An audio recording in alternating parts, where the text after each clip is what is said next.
Welcome to the Airiam Podcast. This podcast covers topics related to cyber and human resilience.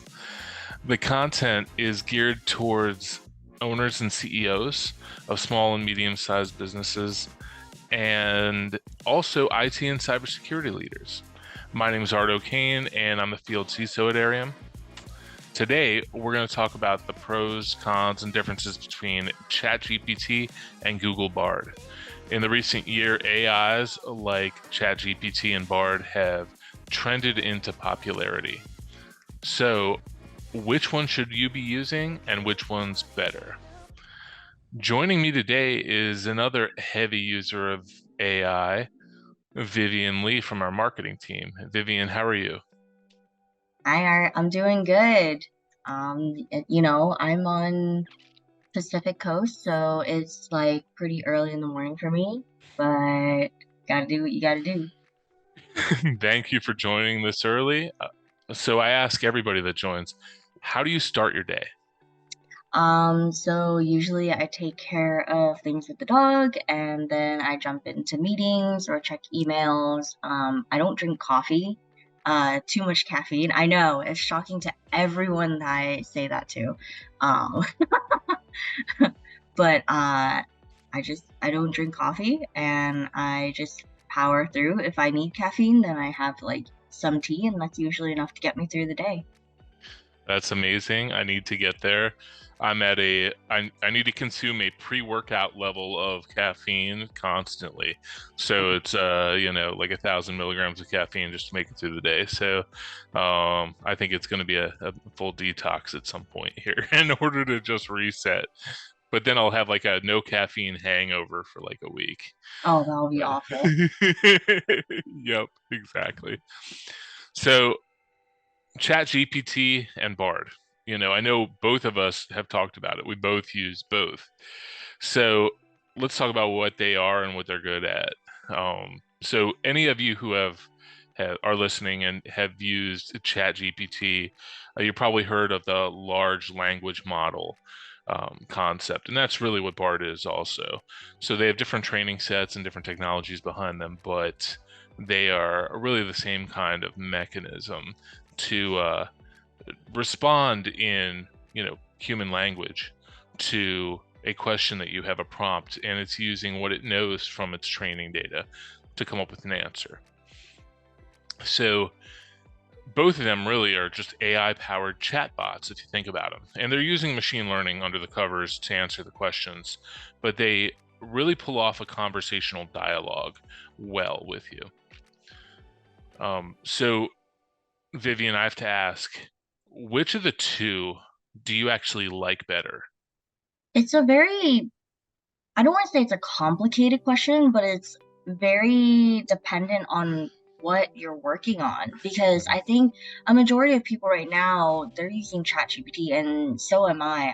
I feel like ChatGPT has been very good at summarizing or, drawing out like text that's easily like edited or easy to just put in without editing. But obviously the biggest drawback to it is that it's limited to 2021, I think it was. Yep. Right? So the information on there is, it's pretty accurate. They do a lot of review and everything. I believe that the process to how ChatGPT was created was that first they let it have an unfiltered time to, consume information. And then after that, they actually had human reviewers going in, providing feedback, guiding the learning, making sure that the information that it consumed and took as fact were actual facts and truth. Yep. And then after that, that's when they finally released it. So that way, everything that comes out of ChatGPT was accurate for the user.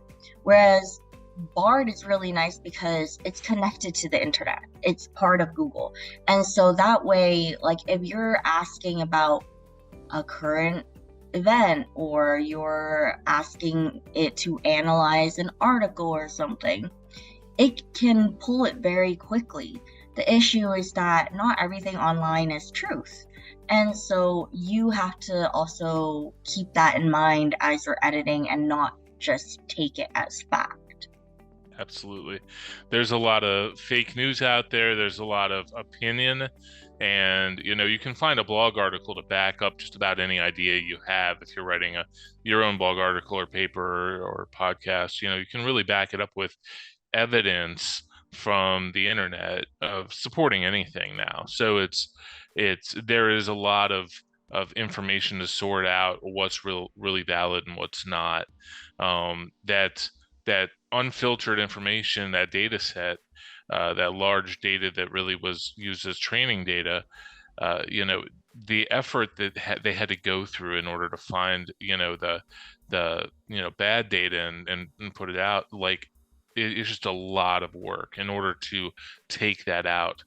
And in that alignment process when they're training AI, there's a lot of that alignment work is helping AI really kind of respond the way that is appropriate for humans to understand and work with. And there's a lot of social norms and biases built into it as well. So things like it won't give you offensive things back, that kind of thing. But I agree what you're saying about ChatGPT seems to be, especially if you use the paid version like I do and you're using 4.0, that is an extremely brilliant writer, and it will do, references and citations for you. It'll write it in any kind of manner that you want it to write. You tell it what style you want to write in. You have to learn a little bit on prompt engineering and learn how to write the prompts to talk to AI, but it'll give you an appropriate response. But Bard's real strength, like you said, is that it's connected to the internet, and so you're able to get live data. So many times when I ask something of ChatGPT, it doesn't know about it yet, because it's something that's happened in the last couple of years. So it's not in the training data, or ChatGPT can't reference this article that I'm trying to ask it about because it doesn't have live access to the internet, where Bard will just, spit out current events for you all day long. So Mhm. sometimes I'll take the output from Bard and Mhm. put it into ChatGPT and say, okay, here's what Bard said, please edit it, put it in this style for me, expand on this, add some more thoughts here, that kind of thing. And it'll build an article for me. But one thing that's a strength that ChatGPT has also that Bard doesn't as much is the coding ability. Mhm. Writing code is really strong with ChatGPT. Yes. You can ask it to write anything in any language, and it'll write it for you. So it can be a programmer's best friend Yeah. there. I mean, it won't be perfect. You definitely won't be losing your Hmm. jobs anytime soon, but Hmm. it does help for like, I mean, for me in particular, I've been using it to help me with HTML. And that's been really great because as someone who's starting to learn it, but I've never actually taken courses on it, at least not yet.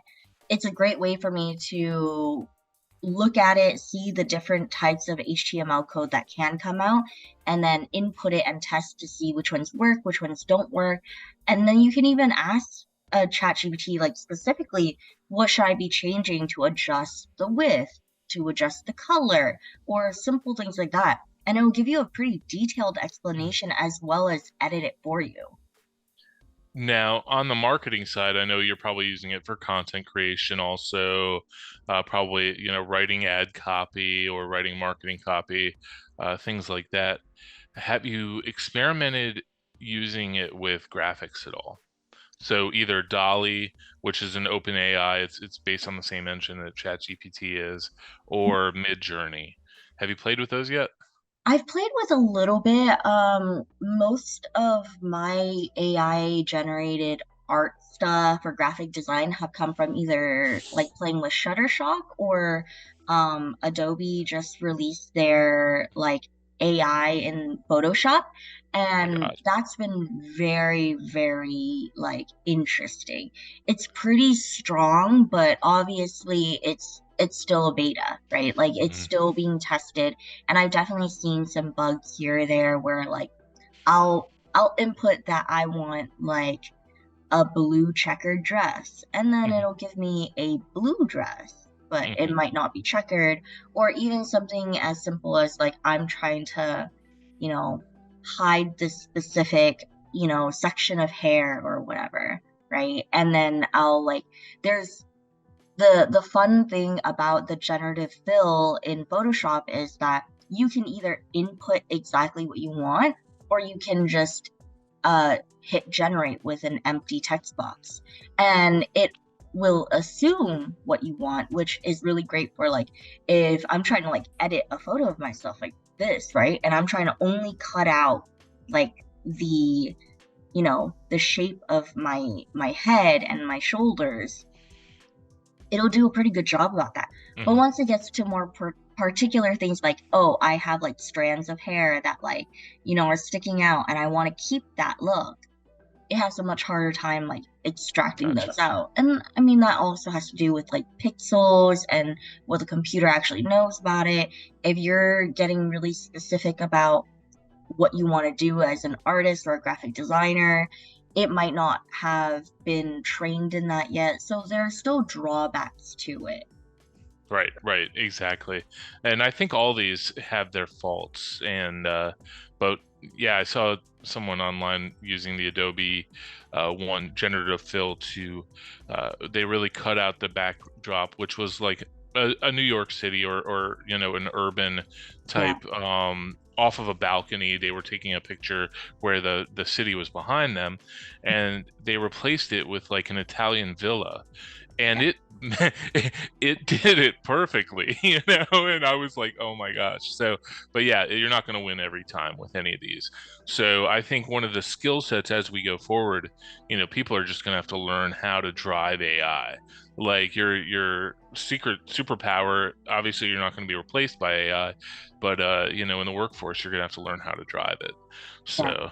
Absolutely. I mean, at the end of the day, they're resources and tools, and like with any position or any tool, there's not only a learning curve, but there's a lot of things that like it's just a more like steroided version of Google, right? Mhm. It Yep. provides you access to do so many different things, but you still need to know what you want to do. It's still a Yep. computer.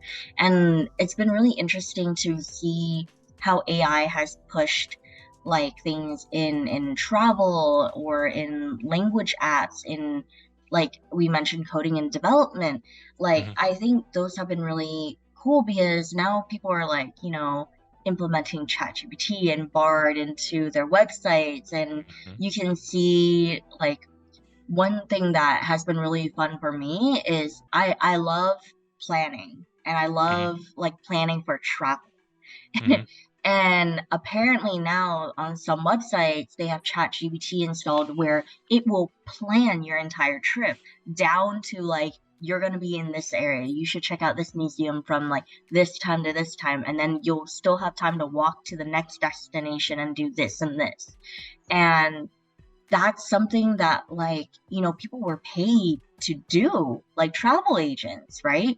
And now you can get it at the click of a button, customized to what you want to do. Yeah, that's amazing. And I've tried it a couple times, saying I'm going to this place and I'm going to spend the day there. What should I do? And I did it in San Francisco when I was at going to RSA. I asked ChatGPT, oh, I have 4 hours this evening. What should I do? And it gave amazing responses and options of things to do. So I think for travel, especially, given the wealth of training data that it has, it's able to really help out there. Because so many times you want to go somewhere and you have no idea what you want to do. You really have no idea what's even in the area, that kind of thing. And yeah, that's amazing. How about for the language apps and the training stuff? How is it being used there? Yeah, so I mean, this for language apps, the thing that people I think don't realize is it's a chatbot, right? Like that's Mhm. what we said. But they're only really thinking about it in English. They don't realize that they can use it as a language tutor. It still has the information from like other languages, even though it's like, it actually functions in English for ChatGPT, right? Mhm. But I mean, you can ask it like, how do you translate this? Or talk to me like this. One thing that I did for marketing was I told ChatGPT, I am, uh, you know, I am creating an ad or I am creating a content article, and my customer should be, a business owner that is interested in like patching and cybersecurity. Mhm. Give me a persona to work with. Like, give me information about what this type of person would be, an average person that is interested in these topics. And it gave me like the name, the age, interest. And like when I say interest, I'm not talking about like, oh, he likes to golf. I'm talking about like they're telling me like this business owner is concerned about cybersecurity because of like this type of hacking, like that kind of information. Mhm. And so it does like the equivalent of that for like languages, where Mhm. you can then talk to it and be like "Como talibou?" How are you? Like in Nice. French, or like in Spanish, like Yep. asking it, how do you say all these numbers? And it's just a really great way to like practice. Mhm. Yeah, and I've found that it approaches human language almost like computer language. It's able Mhm. to code in just any language. It's able to speak just about any language. So really, if you have any kind of interpretation to give it, I've given it raw text and had it translate for me before, and it did a Yeah. great job. So yeah, it's really kind of the sky's the limit there. I'm using it in cybersecurity to make action plans, to make cybersecurity strategies, to write policy. Those of you who have done cybersecurity in your company before, you've probably tried to figure out, okay, I need to find a template for this like acceptable use policy, or I need to find a template for a bring your own device policy, or a backup policy, or an encryption policy, or a social media policy. What's my policy for my employees using social media at work? All you have to do is ask ChatGPT, give me a policy for this. And you may want to give it some detail about your company. Here at Airiam with X many employees, our policy tends to be this.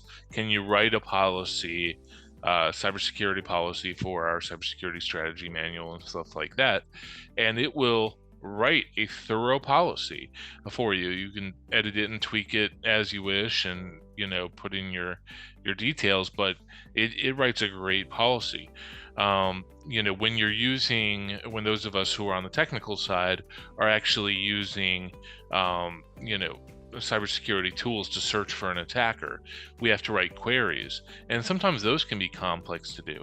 So now I can just ask ChatGPT, hey, write me a query for Splunk, which is a piece of software that we use to search logs and everything, for Splunk that will look for these identifiers, and it'll write a query for me. So instead of me sitting here having to craft queries, kind of like you with HTML, instead of me having to sit here and figure out how to do it, I can get the answer in 2 seconds and just paste it in. So on the defense side, those are the kind of improvements that it's making, but it's also making improvements on like, ticket responses. Some MSPs are using it for reading the text of a customer's ticket as it comes in, and then formulating a response for that customer's problem, things like that. So I think as we go on, machine learning's already been being used with cybersecurity a lot, because anytime there's any kind of threat or attack data, there's millions of log entries. So there's just a massive amount of data Mhm. that needs to be sorted. And so machine learning has already been being used for that for last several years. But now that ChatGPT is involved, you can say, okay, ChatGPT, given this data set, tell me what's going on. So it can actually look at the summarized data from that machine learning output and then summarize it to you in human language. And that is something that ChatGPT is really good at, summarizing, coming up with a conclusion. And if it's not what you're really looking for, you can tell it to try again. And so that's amazing. So yeah, let's talk about kind of some of the technical differences between ChatGPT and Bard. We talked about really kind of like what we like better. So ChatGPT is really GPT stands for Generative Pre-trained Transformer, and a transformer is kind of a part of this neural net concept. And ChatGPT's models are getting bigger and bigger and better by layering transformers that are that's actually these components that are doing the thinking, that are acting as kind of your brain. Bard uses similar technology, and they call it the pathways language model too, but it's very, very similar technology. They've been developed independently, but we're kind of converging a little bit. I personally believe that OpenAI is a little bit ahead, but it may just be because they're so much more visible, where everyone else, Adobe, Google, has been kind of doing it, but you haven't been seeing it as openly as ChatGPT has been all over YouTube and everything with it. Right. Yeah. ChatGPT is available to everybody for free, but if you want the cool version that actually has more transformers, so it gives you a more brilliant answer, is a paid version. Where Bard is kind of in beta, and you can sign up on a wait list to get access to it. It's pretty quick to get access to it if you do sign up, and but I think it's worth using both and playing around with both. I personally like Bard for when I'm trying to be really human sounding and conversational. But if I have something delicate that I need to analyze and get a good response to, I'll use ChatGPT. So it really depends. Yeah.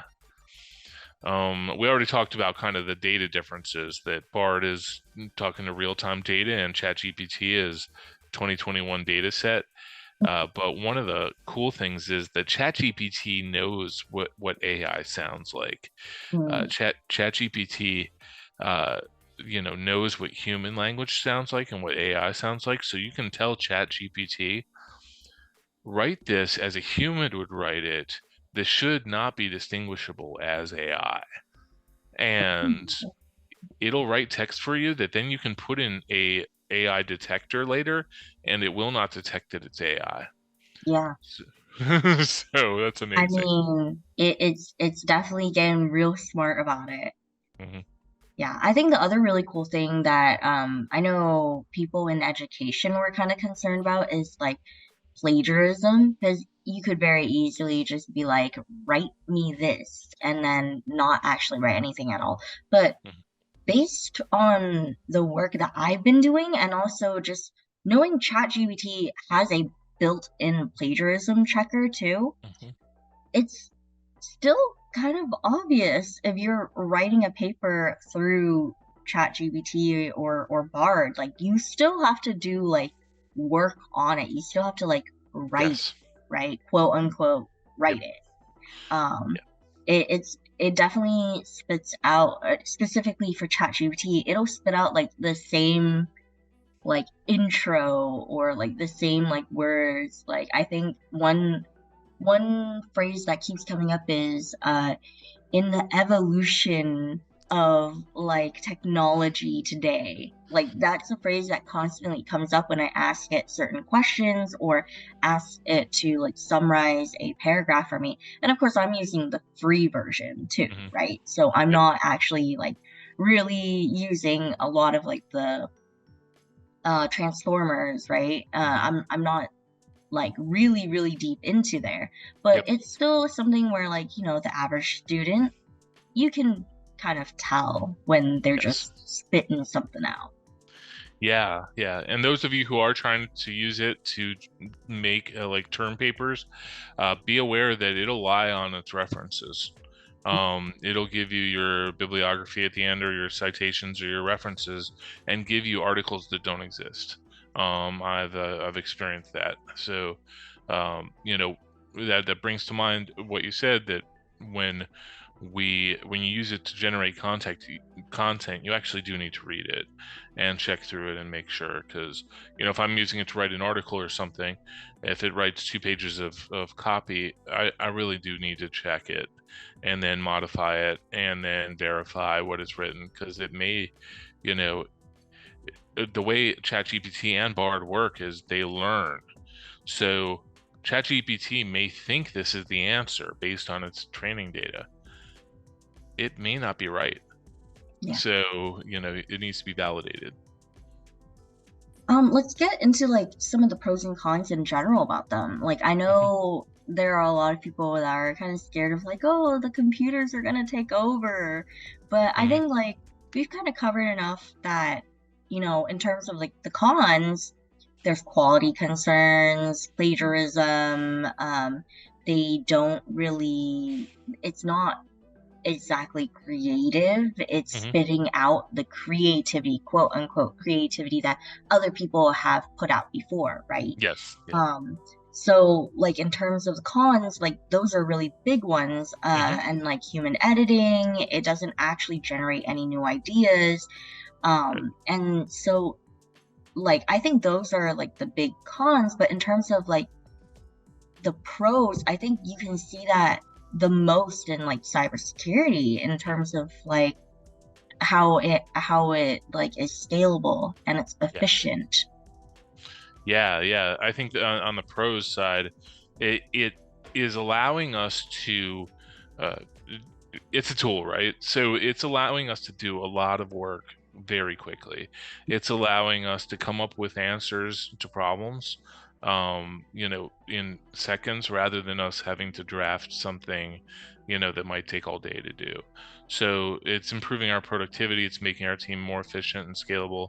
It's making us more cost effective, and in addition, we're able to use it to kind of overcome some of those creative blocks. And with me, that happens with article writing, blog post writing, writing outlines for something, but also, even on when I'm trying to write like security policy, it's like, okay, I need to write a security policy about, international travel with laptops.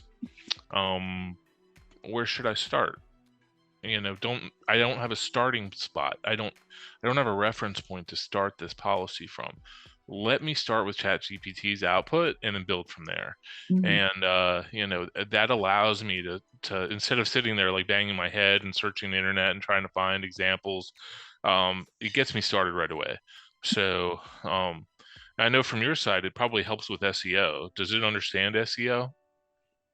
It understands it pretty well, I think. I think it helps me with the option to get into hashtags and stuff, because like hashtags are those things where it's like you know about them, but like which ones are actually applicable, which ones help the most. So that's been really good. I think specifically it's been helping a lot for writing the content. uh like with SEO, part of it is actually incorporating certain keywords into the text, or making sure that it's on top of the subject, right? And so that's been helping a lot. However, I feel like it hasn't been doing too much in terms of like the algorithm per se. If anything, like people, like it's not only me that's using it, it's Hmm. everyone that's using it. So it's starting to mess with the algorithm in a way that's like almost oversaturating it. Mm, So before, where you actually have to be very creative and you'd be very specific about like the words that you use, not that we aren't doing that still, but now people are faster at it. They're thinking about it more. They have more time to modify. And so now certain key phrases or words that used to be like pretty empty and you could really like build your brand around that are now very, very saturated, and you're seeing a higher competition mhm. for marketing for that. I wonder if in the future the algorithm from like Google or Bing, will recognize that this is AI generated content in the website and then rank it differently. The human sourced content, it may rank above AI generated content because it's original. It's human sourced, whereas AI generated content by its very nature is going to be summarized, that kind of thing, at current moment anyway. So, I'm sure it'll, as it gets, more and more Transformers, it'll probably have more and more original thought, and its own conclusions and everything. But I think that right now algorithms could be set up to detect AI. Yeah. Yeah. So we talked about our preferences. We both like to use both. It seems like you use ChatGPT more, in the day to day. But anytime you need like internet ready research, you're probably going to Bard, to pull that output, right? Yeah, exactly. I mean, like we said, they're tools, and there's nothing wrong with using multiple tools to get the result that you want. It's almost the same thing as like if you're using the Adobe suites, where you're using Photoshop for one thing, but you might have to go into like editor, one of the other editors, like I don't know, InDesign or whatever, to Hmm. create the actual proof that you want. Right, right. Exactly. You use it in combination with other things. Like I said before, I've taken my output from Bard and given it to ChatGPT. So have Bard do the research, pull all the information together, and then have ChatGPT write the article and use the style that I want and format it the way I want it. So, you know, as a business leader, that's really how I recommend to use it, and to keep your eyes open for other platforms. These are not the conclusive list. Bard and ChatGPT, although they're forefront leaders right now, there are a lot of large language model generators out there, and there are a lot of graphic generators out there, and there's audio generators, and there's video generators. So this is a whole frontier that is there for you to take advantage of. And yes, there's a little bit of learning curve to figure out how to make your prompts and how to use them, but this is only going to speed up business right now. And I think that businesses that aren't on the ball as far as starting to use this technology, they're going to fall behind. They're not going to be as competitive because all of their competitors are going to be using this tech. Right now, it's an arms race. You're either using AI or you're not. And companies that are developing with and using AI are going to be more successful than companies that aren't. And they're going to pull far ahead. That's really my thought. Yeah. Yeah, I mean, I agree. I think that AI is definitely becoming a stronger and stronger tool, regardless of like what industry you're in. It's just, you know, another tool that you can pull from to make your company that much stronger, whether it be in marketing for content creation or SEO, or in cybersecurity, and really just making your lives a little bit easier because it speeds things up so well. Well, Vivian, thank you for your time today. This is a great discussion. To everyone who's listening, please subscribe to this podcast on whatever platform you're listening on. New episodes will typically come out every other Wednesday. And for more information on Airiam, go to www.airiam.com. Thanks.